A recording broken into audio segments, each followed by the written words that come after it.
there may be a greater risk of incidents between the United States and Chinese navies in the South China Sea, because the U.S. military has been given more decision-making authority, a Chinese think tank warned on Tuesday.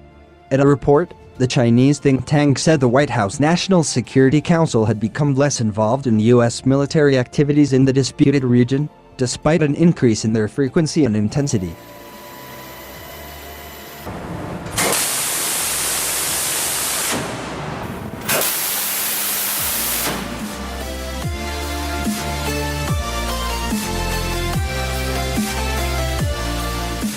The U.S. military will continue intensifying military operations in the South China Sea, constantly exploring the gray zones between peace and conflict, and probing China's bottom line, which will inevitably push the threshold of small-scale armed conflict and war, according to the report released by Peking University's South China Sea Strategic Situation Probing Initiative.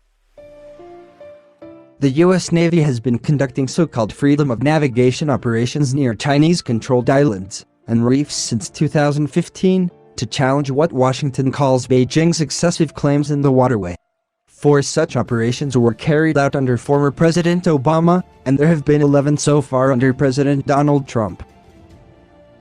During the Obama era, such operations had more strategic significance, so there was management from the higher level, said Hugh Bo, co-author of the report and director of the Center for Maritime Strategy Studies at Peking University.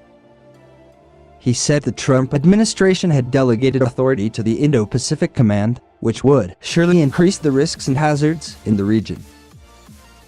After the annual plan was approved, little attention has been paid to operations, Hugh said.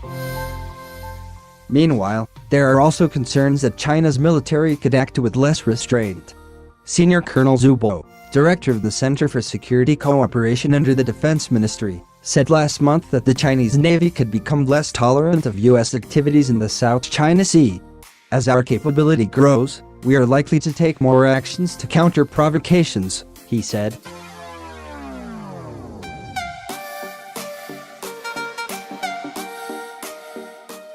Tensions rose in September, when the USS Decatur was challenged by the Chinese destroyer Lanzhou during an operation near Gavan Reef, one of China's artificial islands, and a collision was narrowly avoided.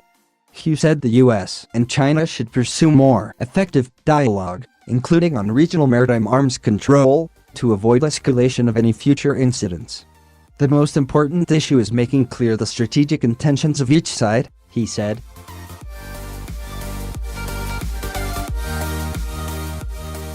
Beijing claims most of the resource-rich South China Sea, and uses the southern island of Hainan as a base for projecting power over and administering islands in the area. But the waters, the world's busiest trade route, are also claimed by Vietnam, the Philippines, Malaysia, Brunei and Taiwan.